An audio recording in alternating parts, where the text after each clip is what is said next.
యేసే పరిష్కారము అనుదిన Bible study కార్యక్రమం ప్రేక్షకులందరికీ మన ప్రభువును ప్రియరక్షకుడు అయిన యేసుక్రీస్తు వారి కృపగల నామమున వందనాలు.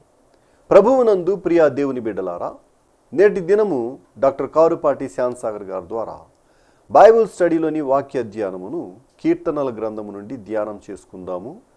మీరందరూ బైబిల్తోనూ నోట్బుక్తోనూ సిద్ధపడి ఉంటే డాక్టర్ కారుపాటి శ్యాన్సాగర్ గారు ప్రార్థన చేసి ఈ దినపు వాక్య పరిచర్య చేస్తారు. ప్రభువునందు ప్రియ దేవుని బిడ్డలారా, ఈ రాత్రి కాలపు వాక్య భాగము నిమిత్తం ప్రార్థన చేసుకుందాం. తలలు వంచండి, ప్రార్థనలో ఏకీభవించండి. మమ్మను మిక్కిలిగా ప్రేమిస్తున్న మా ప్రియ ప్రభు, మీకు వందనములు, స్తోత్రాలు. ఈ రాత్రి మీ పాదాల చెంత విజ్ఞాపన చేస్తున్నాము. వాక్యము మాకు ఆహారము, వాక్యాహారము చేత మమ్మలను తృప్తిపరచుము. వాక్యము మా జీవితాలకు ఆధారము, మా జీవితాలు నిలుపుము నాయన. ఎపిసోడ్ సహకారులను పంపండి ప్రభు. వాక్యం వింటున్న బిడ్డలను దీవించండి. ఈ రాత్రి వాక్య ధ్యానం మాలో మార్పును కలుగు చేయునట్లు చేయుము. రక్షకుడైన యేసు ప్రభు పేరిట ప్రార్థిస్తున్నాను తండ్రి, ఆమెన్. ప్రభువునందు ప్రియ దేవుని బిడ్డలారా, దయచేసి మీ పరిశుద్ధ బైబిల్ గ్రంథాన్ని తెరవండి. కీర్తనలు గ్రంథం 64వ సంకీర్తన మీ ముందుంచుకోండి. ఈ కీర్తనలో 10 చరణాలు ఉన్నాయి. ఈ 10 చరణాల్లో వచనాల్లో దావీదు భక్తుని యొక్క అనుభవాలు, ప్రార్థన, విశ్వాస ప్రకటనలు మనకు ఆశీర్వాదం. దావీదు భక్తుని యొక్క జీవితం ఎల్లా మీరు ధ్యానం చేస్తుంటే ప్రతి కీర్తన కొన్ని వ్యతిరేక పరిస్థితుల గుండా అతడు వెళుతున్నవి రాస్తూ వచ్చాడు. ప్రియమైన దేవుని బిడ్డలారా, భిన్న పరిస్థితులు, సిమిలర్ కండిషన్స్ అనిపిస్తాయి, అలానే ఉన్నట్టు అనిపిస్తాయి. కానీ వివిధ ఆపదలు, వివిధ శ్రమలు, రకరకాల శత్రువులు, రకరకాలైన భిన్నమైన పరిస్థితులు కలుగు చేయబడుతూ వచ్చాయి. ఆయా పరిస్థితుల్లో హృదయపూర్వకంగా అనుభవాన్ని రాశాడు. చూడండి, ఏ విధమైన బాధ, దెబ్బ తగిలినా ఒకే శబ్దం, అబ్బా, అమ్మ అనే కేక వస్తుంది. కానీ ప్రతి గాయానికి, ప్రతి దెబ్బకు ఉండే పెయిన్ డిఫరెంట్, టైం డిఫరెంట్. అలాగే దావీదు జీవితంలో భిన్నమైన అనుభవాల మధ్య తాను దేవునికి ఎట్లా సమీపస్తుడయ్యాడో, దేవుడు తనకు సమీపంగా ఉన్నాడని తానెట్లా తెలుసుకున్నాడో దావీదు చెబుతూ తన వ్యక్తిగత అనుభవంలో జరిగిన సంఘటనల ద్వారా దేవుడి యొక్క గుణలక్షణాలను వర్ణించడానికి ఇష్టపడ్డాడు. ఈ రాత్రి నేను అడుగుతున్నాను ఒక సూటి ప్రశ్న. యేసుక్రీస్తుని గురించి నీవేమని చెప్పగలుగుతావు? యేసుక్రీస్తు ప్రభువును గూర్చి నీ అనుభవంలో నీవు ఏమి అనుభవించి సాక్ష్యం చెబుతున్నావు? దావీదు అనుభవ సాక్ష్యాలను పంచుకుంటున్నాడు. అనుభవ సాక్ష్యాలు పంచుకుంటున్నాడు అనగా అనుభవాలు అతని జీవితంలో కొల్లలుగా ఉన్నాయి. దేవుడు దావీదును ఏర్పరచుకున్నాడు. దేని కొరకు? చక్రవర్తిగా మాత్రమేనా? వేలాది సంవత్సరాల తర్వాత పుట్టబోయే మానవులకు కూడా అతని జీవిత పాఠాలు, గుణపాఠాలు కావాలని దేవుడు అతని జీవితాన్ని ఏర్పాటు చేసుకున్నాడు.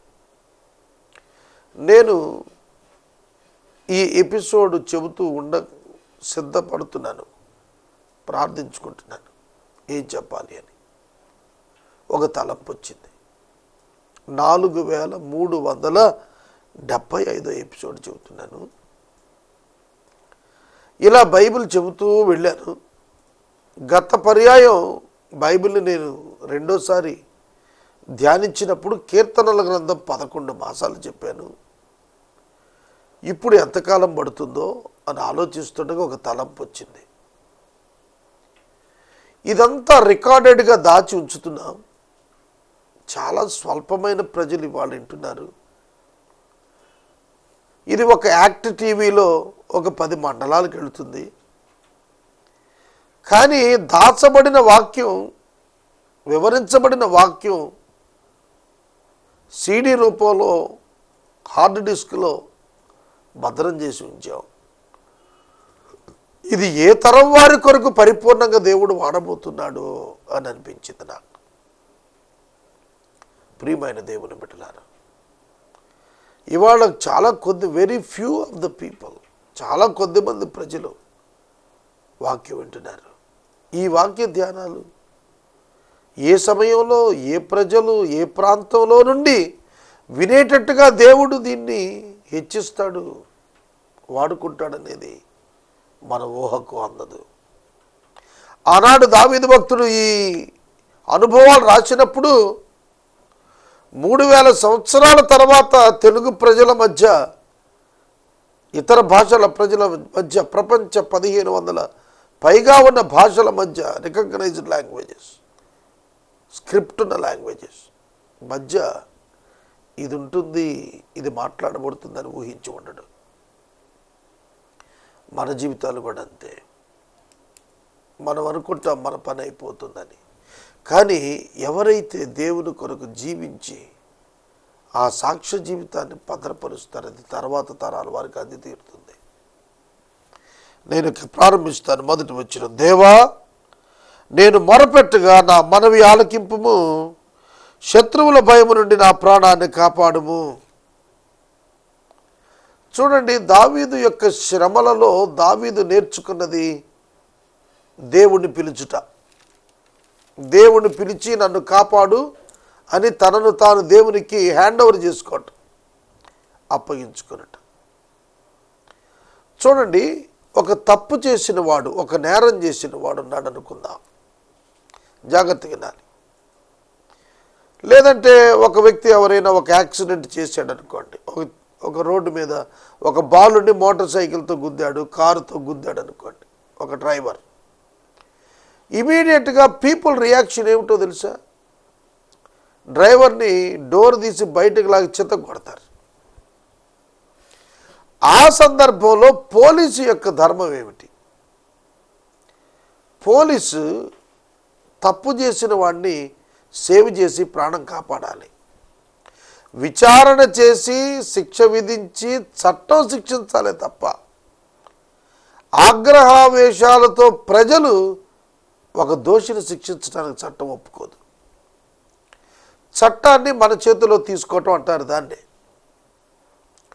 కనుక దావీదు ఒకవేళ తప్పు చేశాడని, పాపం చేశాడని మిగతా శత్రువులు అతని మీద, ప్రతివాదులు దాడి చేసేటట్టుగా దేవుడు వదిలేస్తే దేవుని యొక్క ప్రభుత్వం ఏముంది విశ్వాసి పైన? కనుక దేవా, నేను ప్రార్థన చేస్తున్నాను, మొరపెడుతున్నాను, నా శత్రువులందరి నుండి, భయం నుండి నా ప్రాణాన్ని కాపాడు.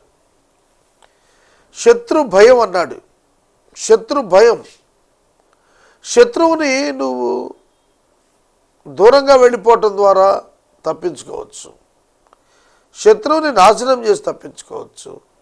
శత్రుత్వాన్ని నాశనం చేసి కూడా తప్పించుకోవచ్చు. చాలా జాగ్రత్తగా వినాలి. శత్రువును నాశనం చేయటం, శత్రుత్వాన్ని నాశనం చేయటం. శత్రువు మనిషి, శత్రుత్వము విషయం, మనిషి కాదు. నీ శత్రువుకు నీకు మధ్య శత్రుత్వం ఉంది. కనుక శత్రువును నాశనం చేస్తాడు అపవాదిని, దేవుడు చేశాడు కూడాను. మానవ శత్రువులకు దేవుడు శత్రుత్వాన్ని రూపుమాపుతున్నాడు. పాత నిబంధన గ్రంథంలో దేవుని పిల్లల మీదకు లేచిన శత్రువులను సంహరించాడు. క్రొత్త నిబంధన గ్రంథంలో విశ్వాసులు చేయాల్సింది ఏమిటంటే శత్రువులను సంహరించడం కాదు, శత్రుత్వాన్ని సంహరించాలి. అప్పుడు భయం నుండి విడుదల, మనుషులందరితో సమాధానంగా ఉండటం దీవెనకరమైనటువంటి అంశం. ఈ రాత్రి వాక్యం వింటున్న సహోదరుడా, సహోదరి, కీడు చేయువారి కుట్ర నుండి, దుష్టక్రియలు చేయువారి గల్లత్తు నుండి నన్ను దాచుము, నన్ను దాచుము, నన్ను దాచుము అనే పదం అతని ఆందోళనను జ్ఞాపకం చేస్తాను. దాచుట, దాచుట. చూడండి, బైబిల్ గ్రంథంలో మోషే పుట్టిన కాలంలో ఐగుప్తును పరిపాలించినటువంటి ఫరో ఇశ్రాయేలీయులలో పుడుతున్న మగపిల్లలందరినీ చంపేమన్నాడు. అప్పుడు జమ్ము పెట్టెలో మోషేను దాచి మోషే యొక్క అక్క మిరియాము, తల్లి యాకెబెదు ఈజిప్షియన్ రివర్లో పక్కగా దాచిపెట్టారు. జమ్ము పెట్టెలో దాచిపెట్టారు కాబట్టి బ్రతికాడు. కనుక మనం బైబిల్లో చూస్తున్నప్పుడు దాచుట, దాచుట, దాచుట జీవపు కొనసాగింపునకు సూచనగా కనిపిస్తోంది. దాచకపోతే చచ్చిపోతాడు, చంపేస్తారు. చూడండి, మన చిన్నపిల్లలకు మనం కుందేలు ఏదైనా కొనిస్తే వాళ్ళు స్కూల్కి వెళ్ళేటప్పుడు ఒక ప్రొటెక్టెడ్ ప్లేస్లో సేఫ్ సైడ్ దాచిపెట్టి వెళ్తారు. అలా దాచకపోతే కుక్కలు వచ్చి ఎత్తుకుపోతాయని చెప్పి భయం. దాచుట అనేటువంటి పదం కోరుకుంటున్నాడు అని అంటేనే అతడు ఉన్నటువంటి సిచ్యుయేషన్ అనలైజ్ చేయండి. శత్రువులు, దుష్టక్రియలు చేసేవాళ్ళు, కీడు చేసేవాళ్ళు, కుట్రలు చేసేవాళ్ళు, లోకమంతా వీళ్ళతో నిండిపోయింది. లోకమంతా ఎవరితో నిండిపోయింది? కుట్రలు చేసేవారితో నిండిపోయింది. లోకమంతా కూడాను కీడు చేసేవారితో నిండిపోయింది. లోకమంతా దుష్టక్రియలు చేసేవారితో నిండిపోయింది. So that we need the protection of God. దేవుని యొక్క భద్రత, దేవుడు దాచే అనుభవం మనందరికీ కావాలి. ఈ రాత్రి వాక్యం వింటున్నారు కదా, పర్ణశాలలో దాచేటువంటి దేవుడు అన్నాడు. ఆశ్రయదుర్గములో దాచేటువంటి దేవుడు మన దేవుడు. మనం పాపం చేస్తున్నాం, ఆ ఫలితం మన మీద పడాలి, పడకుండా మనల్ని దాచేస్తున్నాడు. ఆదికాండము గ్రంథం 7వ అధ్యాయంలో ఒక మహాజలప్రళయం భూమి మీదకు పంపించాలని దేవుడు నిశ్చయించుకున్నాడు. అప్పుడు భూమి మీద నీతిమంతుడైన నోవహు అని ఒక కుటుంబం ఉంది. ఆ ఒక్క కుటుంబంలో 8 మంది మనుషులు ఉన్నారు. వీళ్లను ఎలా దాచాలి? నోవహును పిలిచి దేవుడు చెప్పాడు, నీవు ఒక ఓడను నిర్మాణం చేసుకున్నాము. దేవుడు నోవహును ఓడలో దాచాడు. దేవుడు నోవహును ఓడలో దాచాడు. లోకం మీదకి వచ్చే ఉగ్రత నుండి దాచాడు.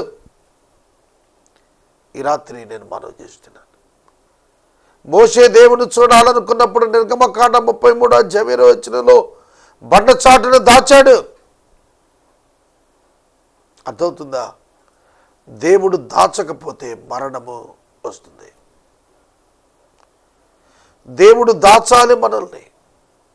సోదరుడా, సోదరి, మనకు ఎవరికి అర్థం కాని విషయం ఏమిటంటే, మనం చాలా సందర్భాల్లో గ్రహించం కూడా. గాడ్స్ ప్రొటెక్షన్ మన మీద ఉందనేది చాలాసార్లు గుర్తించాం. 92వ సంకీర్తనలు అంటాడు, నీ పాదములకు రాయి తగలకుండా దేవదూతలు నిన్ను తమ చేతుల మీద ఎత్తి పట్టుకుంటారన్నాడు. God will protect you. నీకు పగటి ఎండ దెబ్బ అయినా రాత్రి వెన్నెల దెబ్బ అయినా తగలకుండా దేవుడు దాస్తాడు. దేవుడు దాచేటువంటి దేవుడు. శత్రువులకు భయపడద్దు, అవిశ్వాసులకు భయపడవద్దు, ఉన్మాదులకు భయపడవద్దు, తీవ్రవాదానికి భయపడవద్దు, హంతకులున్నారని భయపడవద్దు. నీ చుట్టూత కంచె నాటబడుతుంది. యోబు గ్రంథంలో యోబు కుటుంబం అంతటి చుట్టూత దేవుడు కంచె నాటి దాచాడు. ఈ రాత్రి వాక్యం వింటున్న సహోదరుడు సహోదరి, దేవుని కాపుదల మనకున్నది. అబ్రహాము యొక్క భార్యను అబీమెలెకు ఎత్తుకొని పోయినప్పుడు దేవుడు ఆమెను దాచాడు తన యొక్క పరిశుద్ధమైన చేతుల్లో. ఆమెను తాకనివ్వలేదు అని రాసింది. నేను షారాను ముట్టుటకు నీకు అనుమతి ఇవ్వలేదన్నాడు. నేను నిన్ను ఆమెను ముట్టనీయలేదు. God protected her life. God protected her character. ఆయన దాచాడు. సోదరుడా సోదరి, మన వ్యక్తిగత జీవితాల్లో దేవుడి హస్తం లేకపోతే ఈ లోకంలో విశ్వాసికి స్థానం లేదండి. మనమెన్నడూ భయపడాల్సిన పని లేదు. మనకు మన రక్షకుడైన యేసుక్రీస్తున్నాడు. మన ప్రాణం దాచబడింది. ఎక్కడ దాచబడింది? చాలాసార్లు చెప్పాను నేను మీకు. మాయల పకీరు ప్రాణం 7 సముద్రాల అవతల చెట్టు మీద చిలక యొక్క లోపలుంది అని చిన్నప్పుడు కథలు చెప్పేవాళ్ళు మనకి.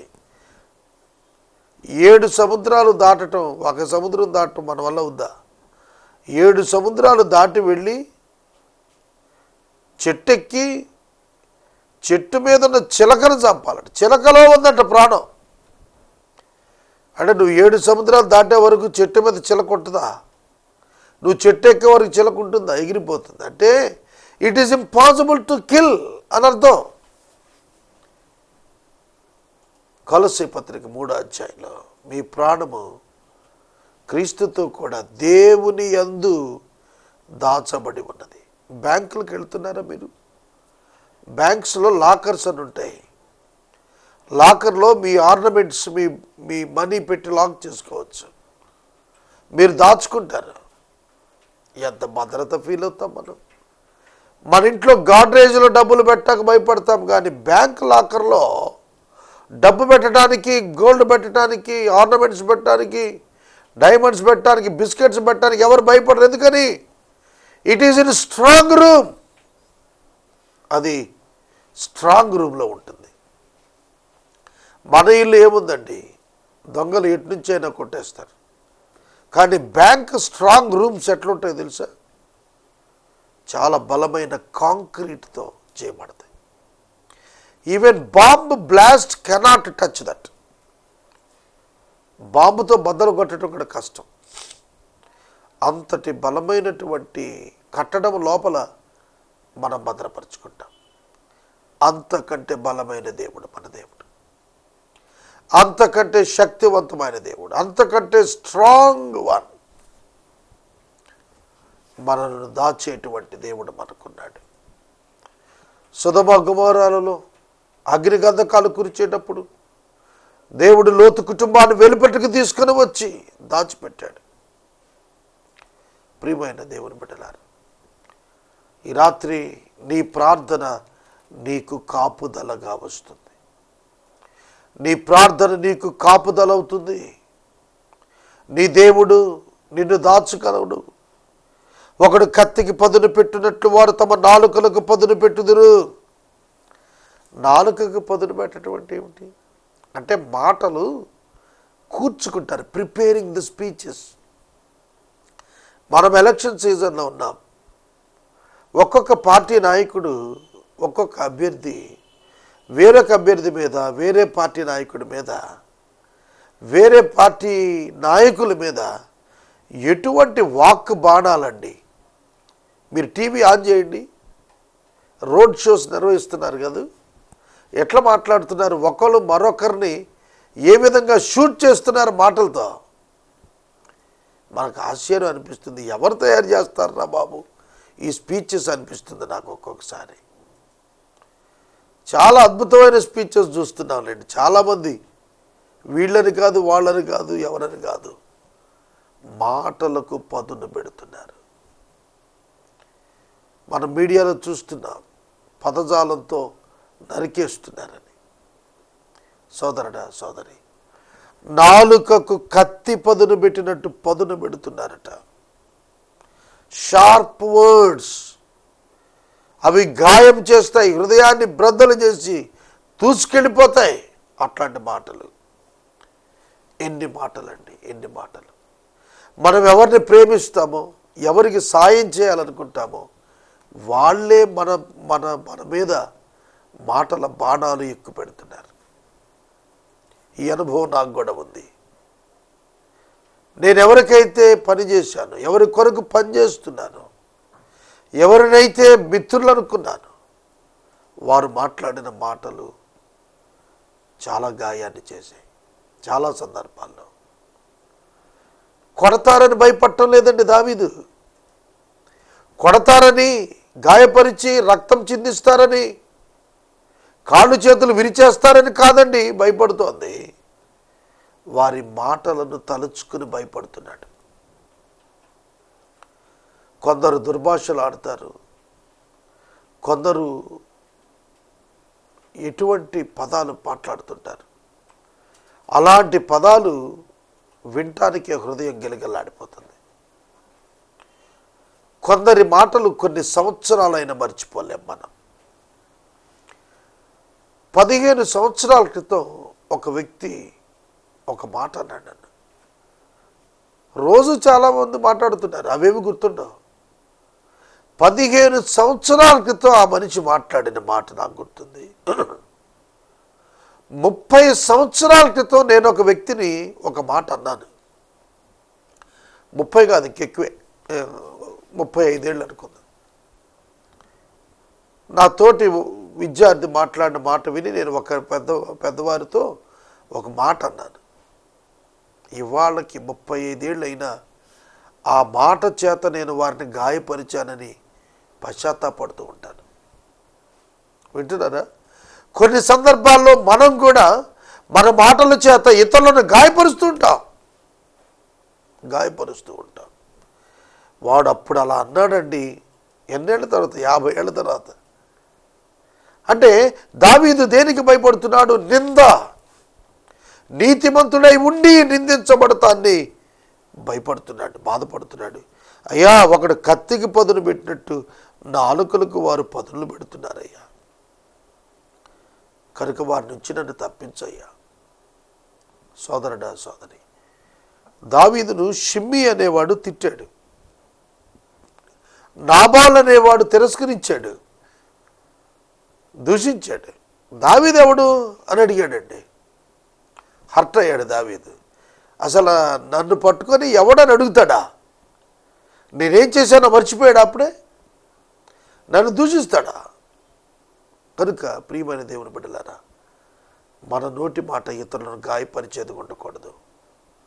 ఎవరి మాటలైనా నిన్ను గాయపరుస్తుంటే దేవుని వాక్యమును ఆదరణ మనకున్నది. ఆ గాయాన్ని పోడ్చగలిగిన వాక్యము అను మధురమైనటువంటి భావన, వాక్యం అనే ఔషధం దేవుడు మనకిచ్చాడు. మన గాయాలు మాన్పుతుంది. నిన్ను తిట్టిన వారు, నిన్ను దూషించిన వారు, నీకు బాణాలు లాంటి మాటలు పెట్టిన వారు, మంగళగత్తి లాంటి మాటలు అన్నవాళ్ళు, కత్తిపోటు లాంటి మాటలు అన్నవాళ్ళు ఏమవుతారో వాక్యం నీకు చెప్పి ఆ వాక్యం నీకు ఆదరణ కలిగిస్తుంది. అలాంటి వారు నాశనం అవుతారు. 4వ వచనం, యథార్థవంతులను కొట్టవలెనని చాటైన స్థలములలో చేదు మాటలను బాణములుగా సంధిస్తారు. వారు భయమేమీ లేక అకస్మాత్తుగా వారిని కొడతారు. ఒక్కో మాట అంటానికి ఒక్కొక్కటి భయం ఉండదండి. చాలా చిన్నోడు ఉంటాడు, ఎంత పెద్దోడైనా ఏది పడుతుంది అనేస్తాడు. చాలా కింది స్థాయి వ్యక్తి ఉంటాడు, ఎంత పెద్ద స్థాయి వ్యక్తినైనా ఆ మాటతో మాట్లాడేస్తాడు. అదే ఇక్కడ మాట్లాడుతున్నాడు. యథార్థవంతులు కొట్టాలని చాటైన స్థలాల్లో చేదు మాటలు బాణాలుగా సంధిస్తారు. చేదు మాటలు, బిట్టర్ వర్డ్స్. వినటానికి చెవి రుచి చూస్తుందా? నాలుక రుచి చూస్తుంది. చెవి సెన్స్ చేస్తుంది, నాలుక కూడా సెన్స్ చేస్తుంది. నాలుక రుచి చెబుతుంది, చెవి విశ్లేషించి ఆ సంగీతానికి స్పందన చెబుతుంది. చెడ్డ మాటలకు చెవి గాయపడుతుంది, అంటే హృదయం గాయపడుతుంది. చెవి అలాగే ఉంటుంది. ఈ బిట్టర్ వర్డ్స్, చేదైన మాటలు చాటైన స్థలాల్లో కొట్టేస్తారు. ఒంటరిగున్న చోట, ఎవరు లేని చోట, ఎవరు లేనటువంటి మనం లేని చోట ఇట్లాంటి మాటల చేత వారు సిద్ధపడుతున్నారు. దేవా, నీవు నన్ను కరుణించు, నీవు నన్ను కాపాడు. భయం వేస్తోంది దేవా. వాళ్ళు ఏం మాట్లాడుతున్నారో అది వింటే భయం వేస్తోంది. ఈ అనుభవం చాలామంది జీవితాల్లో ఉందండి. ఈ రాత్రి నేను మనవి చేస్తున్నాను, ఇలాంటి అనుభవం నీకు ఎదురైతే నీకు యేసు ప్రభు ఉన్నాడని నేను మనవి చేస్తున్నాను. యేసు నీ కొరకున్నాడు. ఇలాంటి పరిస్థితుల్లో నీవు ఆశ్రయించదగిన ఒక స్థానం యేసుక్రీస్తు, ఒకే స్థానం యేసుక్రీస్తు. కనుక కీడు చేసేవారు, దుష్టక్రియలు చేసేవారు, కుట్రలు చేసేవాళ్ళు, గల్లంతు చేసేవాళ్ళు, పదును పెట్టేవాళ్ళు, చాటైన స్థలాల్లో బాణాలు వేసేవాళ్ళు, వారు అటువంటి వారికి నీవు భయపడక్కర్లేదు. అట్టి వారి గురించి నీవు దిగులు చెందక్కర్లేదు. వారి సంగతి దేవుడు చూచుకుంటాడు, వారి సంగతి దేవుడు చూచుకుంటాడు. ఈ రాత్రి నేను ముగిస్తున్నాను. ఈ ఒక్క మాట గుర్తుపెట్టుకోండి, అట్టి దుష్టుల సంగతి దేవుడు చూచుకుంటాడు, నిన్ను కాపాడుతాడు. ప్రార్థన చేద్దాం. మనము ఇంతవరకు డాక్టర్ కారుపాటి శ్యాంసాగర్ గారి ద్వారా బైబిల్ స్టడీలోని వాక్య ధ్యానమును కీర్తనల గ్రంథము నుండి ధ్యానం చేసుకున్నాము. ఈ కార్యక్రమం ద్వారా మీరు పొందుకునుచున్న ఆత్మీయ మేలులు ఒక ఉత్తరం ద్వారా మాకు తెలియచేయండి. మీ ప్రార్థనా మనవులు మాకు తెలియచేస్తే ఏసే పరిష్కారం కార్యాలయంలో ఏర్పాటు చేసిన ప్రత్యేక ప్రార్థనా శిబిరంలో మీ కొరకు ప్రార్థిస్తాం. మీ కుటుంబ పక్షముగా ఒక ఎపిసోడ్ ప్రసారం చేయాలనుకున్నారు మాకు తెలియచేస్తే మా సిబ్బంది మీ గృహాలను దర్శిస్తారు. ముగింపు ప్రార్థన ఆశీర్వాదాలతో ఈ కార్యక్రమాన్ని ముగించుకుందాం. ప్రార్థన చేసుకుందాం. మమ్మను మిక్కిలిగా ప్రేమిస్తున్న మా ప్రియ పరలోకపు తండ్రి, మీ ఘననామానికి స్తోత్రం. వాక్యం విన్న బిడ్డలను దీవించండి. వాక్యము మమ్మల్ని ఎంత ఆదరిస్తోంది ప్రభు. నిజమే, మా మీద మాటలను బాణాలుగా వదిలేవారున్నారు. చాటైన స్థలాల్లో నుండి అకస్మాత్తుగా మాట్లాడేవారున్నారు. దేవా, ఈ యొక్క రాత్రికాలం మీ వాక్య ధ్యానం విన్న బిడ్డలందరినీ మీరు దీవించమని ప్రార్థిస్తున్నాం ప్రభు. ఆదరించమని ప్రార్థిస్తున్నాం. మీ చేతికి మమ్మల్ని అందరినీ సమర్పిస్తున్నాం. యేసు నామములు అడుగుచున్నాము తండ్రి, ఆమెన్. తండ్రి అయిన దేవుని ప్రేమ, కుమారుడైన యేసయ్య కృప, పరిశుద్ధాత్మ దేవుని యొక్క అన్యోన్య సహవాసం సదాకాలం మనందరికీ తోడై ఉండును గాక. ఆమెన్.